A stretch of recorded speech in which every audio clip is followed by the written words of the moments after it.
So, hello, my name is Aderonke Ambali, and if you're for all things education and technology, this is definitely your one stop because today I'll be having some really insightful and interesting conversations around education and technology with Mr. Olayinka. Thank you very much for stopping by and Thank you for joining us. having me.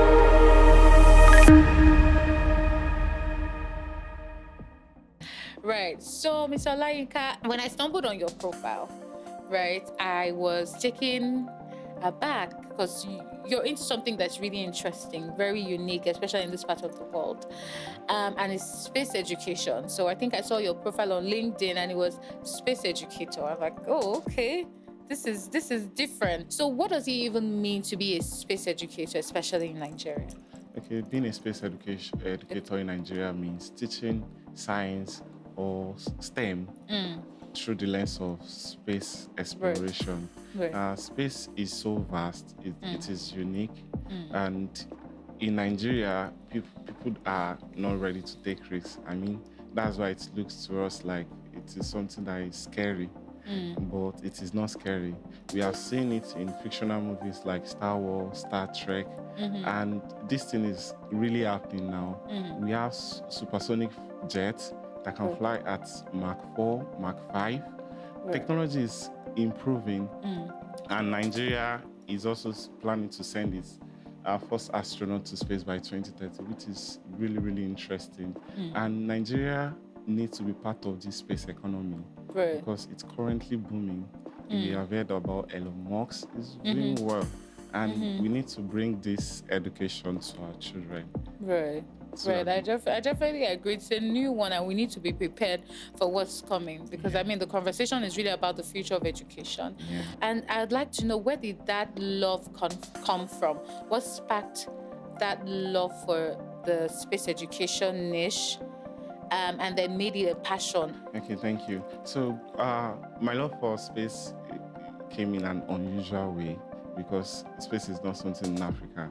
Mm. And growing up, I used to think that the moon is following me everywhere I go. The Right. curiosity was there. I look at the stars; it's beautiful. Mm-hmm. But the journey started in 2024 Right.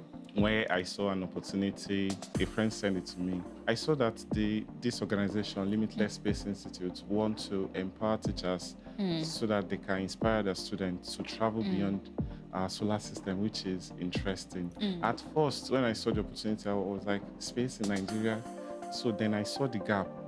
I saw the gap that we only contribute to 5% of space economy, which Right. is a challenge. It's something that we need to take our own giant leap. Mm. America have done it, Russia have done it, the Mm-hmm. Europeans have done it. They have Right. done really mighty things in science and technology. Technology. Mm-hmm. So then I got selected, and I was so happy when we had our first virtual meeting. Then we had session where astronauts came in. We have educators from US share their knowledge about how they integrate STEM into Right. their classroom. Mm. Then I also did my research, and it shows that 80% of students introduced to space Mm-hmm. are excited. So, and when I took it back to my students, I introduced it to them in a way where I showed them astronauts conducting an experiment in the International Space Station, and they were asking questions. Why does this water float? I watched this movie together, The Martians. They were Right. asking me questions about titanium. Mm. So, and these are really interesting questions that spark curiosity. Right. And that is really what I want to do. And Mm. that is where the mission started. Started from. So we created a club. I already have a STEM club in my In your school. school. Wow. Yes, where I'm doing different hands-on projects. So Right. then where I brought this space of it in, Mm-hmm. I think I need to like connect the two together. Mm-hmm. And so we connected it through different parts, Right. arts, Right. and we built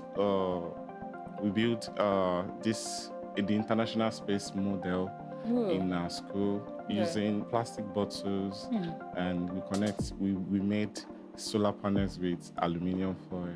and these students they were feeling like they're in space, like Right. this is the international. So through that process, we're learning about the International Space Station, the names of each module on the International Space Station, Yeah. how many months the astronauts spent there, the history, how they dock it, what's the space flight that they use in connecting them. So these are the things I bring the knowledge to my students with.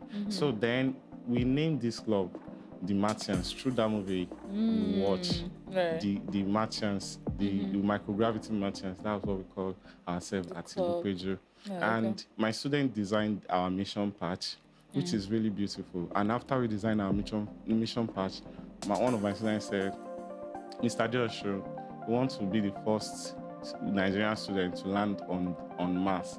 I said, Ooh. that's the dream right there. That's what I Right. want from Right. a student. Right. And that is the thing. That's the reason why I'm doing this. Because Africa, we have the advantage. We have the youthful population. We have the geographical location. We are close to the equator. Ooh. We are close to the equator. That means we can launch our rockets. We have not the only launch our rockets, but it will be efficient for us to launch our rockets. It will save a lot of fuel when we are close to the equator. That's what it means. What is missing is the access. Access to quality education, Right. access to digital tool, access to opportunities that will connect them. And that is why I'm doing this, to connect them to opportunities, Right. to connect them to use digital tools in my classroom, simulators that can show them that, okay, you're on Mars, look at the And have land. the So, experience. yes, the experience. So, and that is, I want to bring this to all Nigerian students in the OSAF community to see that it's relevant. It is exciting. They will keep asking questions. Yes. And that's Make them what we need in an curious. educational system. We need something that not something boring. You're not just teaching theory. We need something that can engage them, make them curious, Yeah. get their hands dirty, and Right. yeah. I definitely agree with that for one. There was something that you had earlier mentioned, and he was saying that by 2040, the space economy will be about $1 trillion. Yeah, there's that. But in Nigeria, Yeah. we're not even having that conversation. It doesn't even look like we have even 1% from that economy. I mean, it's just a no-brainer. But why should children from undeserved community, why do they need to start paying attention to space education? Okay, first, the reason why I'm doing this is when the future comes, I don't want them to be a spectator. I don't want Nigerians to be consumers of their products. Okay, we want to have fun. We are traveling to space. Why can't we be part of this thing? Why can't we Really? lead? Why can't we be leaders in this space economy? Why can't we build something? Why can't we have our rockets launching ground in Africa? Right. So, and that is the reason why I'm doing this. Space is no longer something we watch until it is happening. So, the space economy, as it is projected to reach 1 trillion Yeah. by 2040, a lot of jobs are going to be coming out. It is projected that 400,000 jobs are going to be in Completely new jobs. new jobs in the future. Jobs like space debris collector, asteroid miners, space law, space hospitality, and so on. Right. It's satellite technology, and if we are to be part of this future, we need to build foundational knowledge and foster a culture of innovation among our children. That's really profound when you talk about it like that. Because for me and around the work that I do is also looking at like I said, the future of education and what are some of these careers that are going to be there in the next 30, 40 years. I mean, before we even get there, what are some of the skills, 2 to 3 or even 4 skills that children need to have now to be able to be part of this space economy? I would say no. Firstly, I would say collaboration and communication, because space is not a solo journey. It is a teamwork. If you look at the Apollo mission, 400,000 people work on that mission, from space Ooh. engineers and mission specialists, astronauts, space material engineer. There are much. Right. So, and from that mission, then Armstrong said something that instead of the three of us that went on this mission to be on the mission patch, they represent everyone with an eagle. Ooh. So because it means a lot, it is they achieve something massive with that journey. So for me, communication and collaboration means a That's lot. key. While they were in space, there was a particular point where they will lose communication and they must decide immediately within their team. What's Yeah. next to do? Yes, what's the next thing to do? And they can't do it alone. They are not saying, so there's a particular time where they won't say anything. They communicate and make decisions in split seconds. So communication and collaboration is very, very important. Even in my classroom, I engage my students with project-based learning, and I connect them to, while we are doing projects, okay, let's go on asteroid mission because I have the activity in my classroom. And while going, we look at materials, magnetic field around this asteroid. And while we are doing this, there's project manager, there's astronauts going on that mission, there's timekeeper, there's someone looking at the telescope, viewing at and looking at that asteroid, if it is big or small. So they work in collaboration. Together. Yeah, they work together as a team, and the success depends on that team. So that's why I consider that skills very, very important. If you also look at this current Axiom space flight mission, this mission 4, these people going on this journey are from 4 different countries: Right. India, Poland, US, and Hungary.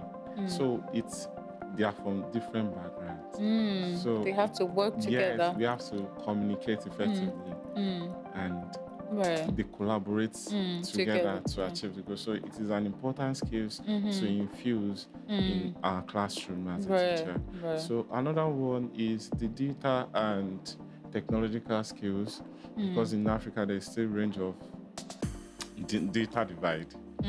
And we need to continue Bridge that gap. empowering our students so as to bridge that gap.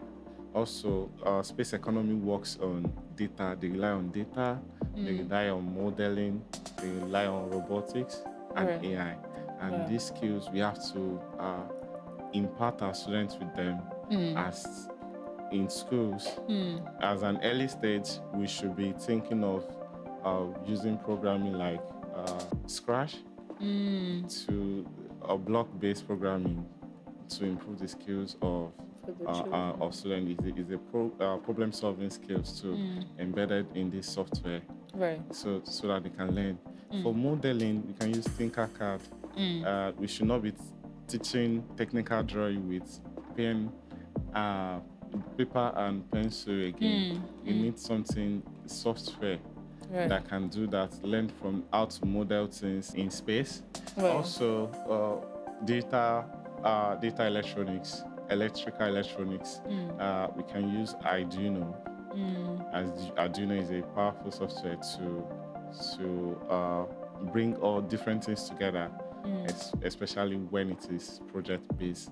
So Right. we can model all these things to satellite sensor, probe sensors, and all of this, especially the Arduino. So it is one of the things that we need to integrate data and technological skills in our children, Right. in our next generation, so that they'll be part of this future. So Right. these are the 2 skills they Better. are really, really important. Yeah. Thank you very much for that. That's very profound, because it's important that we're beginning to have these conversations and we start to prepare our children for the future and for what's coming. Yeah. Right. There was something you mentioned, and I really liked it when you said one of your learners in class was like, I want us to be the first students to go to space. That's them dreaming. Yeah. And I feel like for most of the children that have these kind of dreams, how do we balance these big dreams with the harsh reality? The reality is there, but we should not limit ourselves. That's one thing I'll say. Mm. So most of my students, they usually come from Oshodi and Mushin, which are known as two tough neighborhood. Some of my students comes with empty stomach, hungry, and some of them walk to school. But I used to tell them that they should not let this define them. This is not the end. Of course. Yes, this is not the end. So I used to motivate my students with this morning mantra in my classroom that excellence is never an accident. It is always the result of high intention, sincere effort, skillful execution, and a vision to see obstacles as opportunity. Those are profound words. They should not be limited. And we used to connect with schools in US. They collaborate with these kids. Hillsborough Chartered Academy in US. So we collaborate together, and they see the way the student speaks. They want to be like them. They want to be part of what they are doing. This student, anytime we're having engineering challenges, we used to have we do robotics together, and this is a dream for them. Like it's connecting their dream. If they can do it, you too can be part of what they are doing. Of course. They are your peers. They are even lower grades. So it's something that don't let this limit you. Right. And one thing I used to tell them, I impart them with skills. Ask question, no foolish question, and help your peers, help your classmates. And as you do this, you are closer to your dream. Right. Thank you very much for that. I think you're making so much impact, especially at the grassroots level, because that's really where the bulk of the work lies. Yes. Because sometimes the vision is blurred, to dream is hard in that kind of place. Because you mentioned, imagine a child coming to school on an empty stomach. It's just like, I'm just trying to get by today. I'm just trying to survive for tomorrow. And there you are talking about the future. What is even this future when I'm just barely, trying to survive today? The government, the policy, because in this part of the world that I know for sure what the education is like, there's a curriculum that is set for us to follow. Do you think that this curriculum is actually really preparing the children for the future? I would say not yet. The curriculum that we currently run in Nigeria focuses on passing exam, and it's based on memorization, and the result is there that we always read to pass exam. Our curriculum is not innovative and creative enough for me, and it is not preparing students for the future of job. I agree. So, and we don't need that kind of curriculum right now. Right. It needs to be revised. We are producing outdated. We are using in a world that would no longer exist. That no longer exists. That's kind of students we are producing. And we don't need to be using that kind of curriculum. Right. So we need to be connecting what we are teaching in the classroom with future. Like for example, I would say in physics, let's say for example, law of motion and gravity. How does it relate? How can you connect it with what is happening in the environment? So for me, I would say I will connect it to space rocketry. So it's simple. Student can build a paper rocket and launch it, and the force, you're teaching force in that process. Right. For chemistry, you can teach chemical reaction with the fuel engine, hydrogen, liquid hydrogen. And you can teach the materials that rockets, the body of a rocket. In biology, we have a lot of problems. Astronauts suffer bone loss when they come back to Earth. How can you connect it with skeletal system? These are the topics that we can connect. In the International Space Station, water is being converted to oxygen for astronauts. That is electrolysis. So making what connection with what they are learning in the classroom is very, very important. Right. It's very, very important. My students launch an experiment in the zero-G plane, and what we are looking at is just we designed the Ingenuity helicopter that was launched on Mars. There's an educational material that we downloaded from NASA, And after we connected with schools in US that we're collaborating with, we design it, change the center of mass, and we look at how it spins. Maybe want it to spin better. So that is curiosity for myself. Like we are connecting it to something real. We are connecting our learning center of mass to something. So Right. and that's how you can make learning come to life. And if you are doing this, students will not be failing. They will remember what they do in the classroom. Right. So our curriculum needs to embed with 21st century skills. I definitely agree. I definitely agree with that. Now let's just speak about partnerships and impact. I mean, no doubt, all of what you have said, you're making great impact for children in undeserved, communities or children from low economic backgrounds. You're doing so much for them. You're helping them dream. I mean, I feel like for some, you would not even know what you're doing now till they wouldn't know what you're doing for them now till years to come. Maybe the child or the boy who said he wants to be like one of the first people to go to space, he may never go to space, and he may, but beyond even that is the ability to be able to look beyond realities around them and say, okay, there's something outside this that is possible. Because let me speak like a space person for a minute. Like even with the universe, there's just still so much that can come out of it. We're probably just tapping into just a little of what is even possible that our minds cannot even fathom. That impact is there, and I mean, great job. Let's look at partnerships and impact. I know you once worked with or taught with Teach for Nigeria. So what are some of the things that you learned during that time? I don't know if you're still with them now, but during that time, what are some of the things that you learned, especially for children, from these low-income communities or children at margin? What are some of the things that you learned from that partnership? So one thing I learned during my fellowship is that these students need someone to believe in them before they believe in themselves. So that's one of the lessons I learned during my fellowship. It is a 2-year fellowship. I finished my fellowship in 2022. Oh, okay. So, and I did a lot of things in changing the narrative for the school, for the community. So one of the initiative I brought to the school was I saw that 90% of my students have never used the computer before. Ooh. And some of them have never touched one. So I look at this as a problem.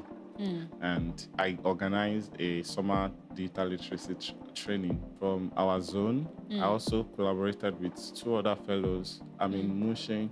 I collaborated with 2 other fellows in Ikeja and Oshodi, so as to have more impact, solve these problems.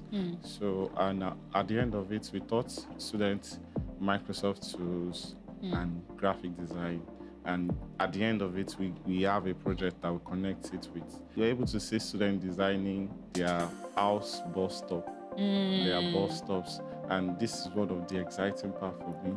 We are doing this so that they can learn other skills like UI, UX, website design, motion graphics and all.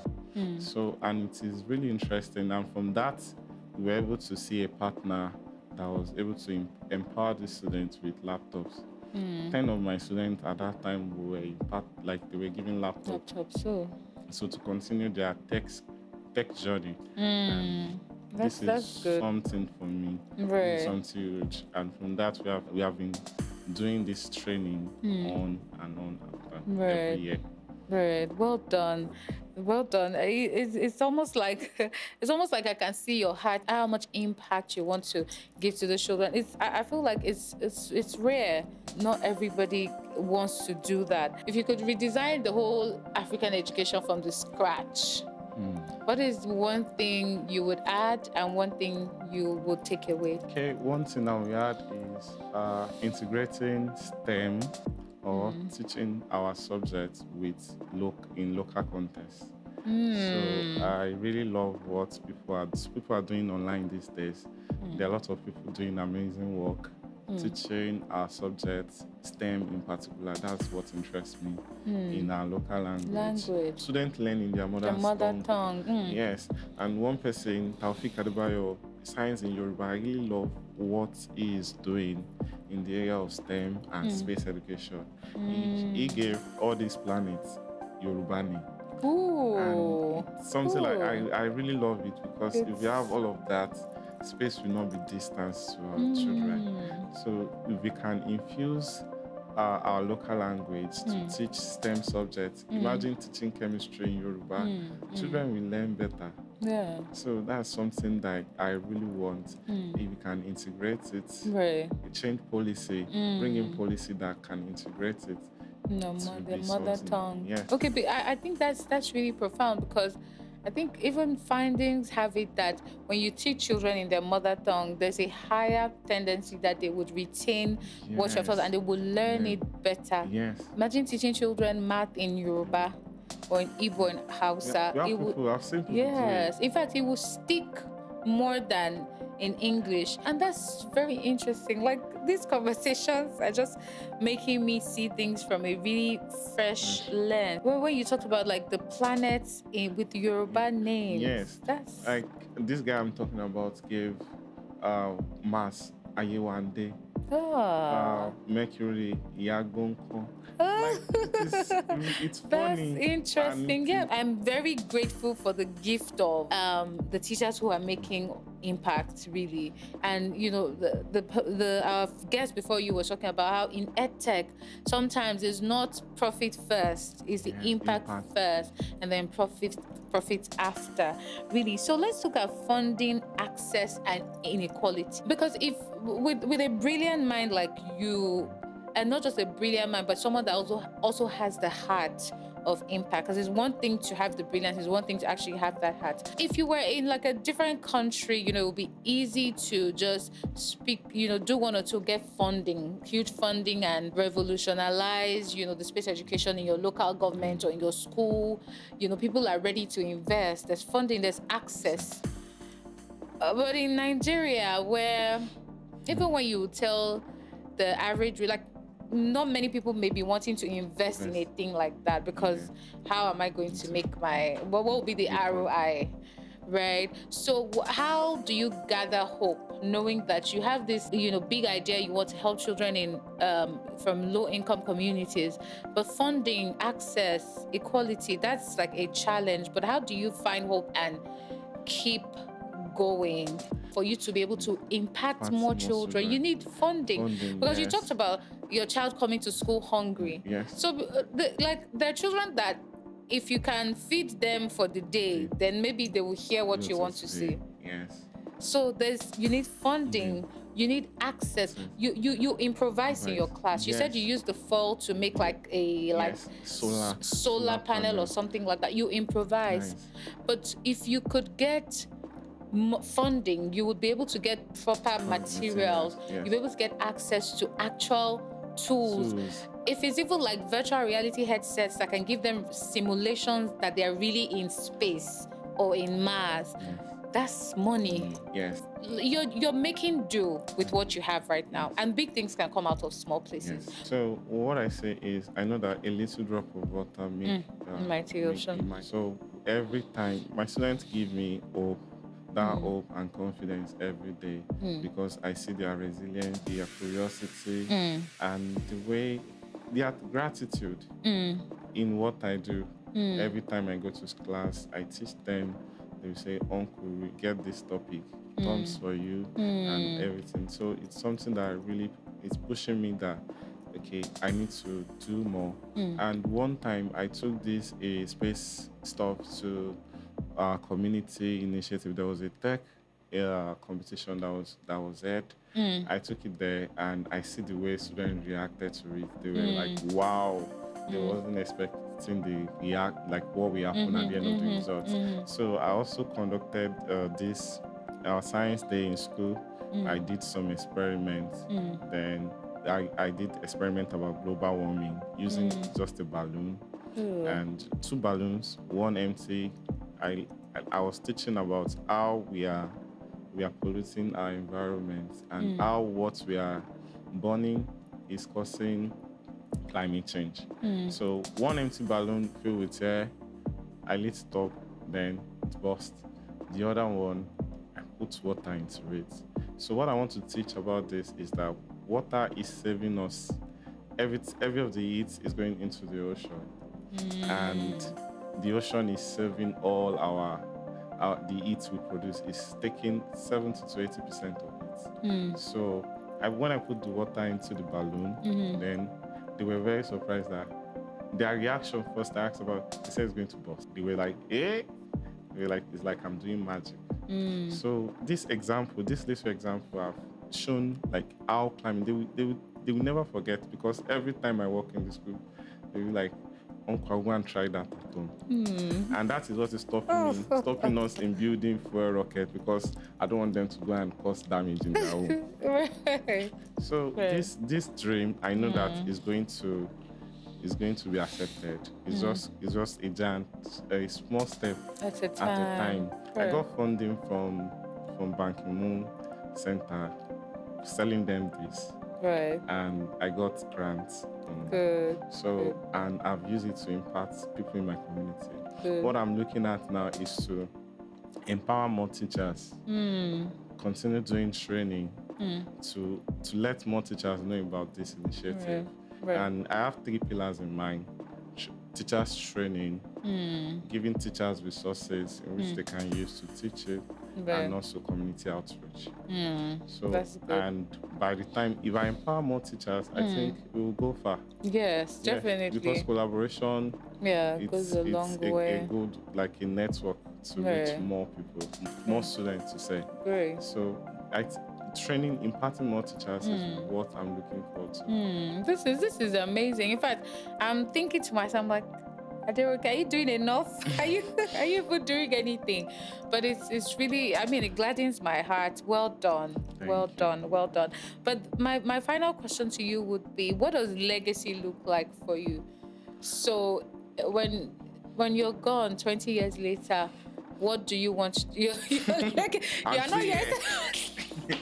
It's okay, like that's what you ask like 70-year-olds. But yeah, that's what you ask like 70-year-olds. But it's also good to start thinking about these things, because sometimes when we think about them, we live better lives and lives of impact. So we're thinking about the future, not just now. But I'm not saying it because you're going anywhere anytime soon, God forbid. But what does legacy look like for you?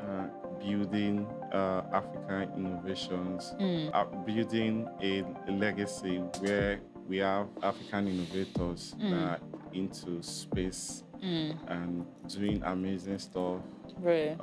Maybe they are building spacesuits, or they are conducting experiments on vaccines, on new diseases.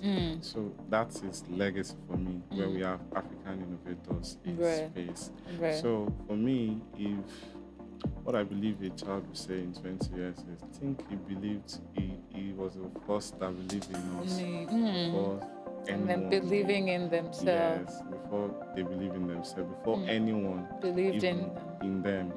And through that, they were able to reach their dream. Right. Thank you very much for that, because I mean, it's important that we at least have 1 or 2 people who can believe in us. It can make all the difference.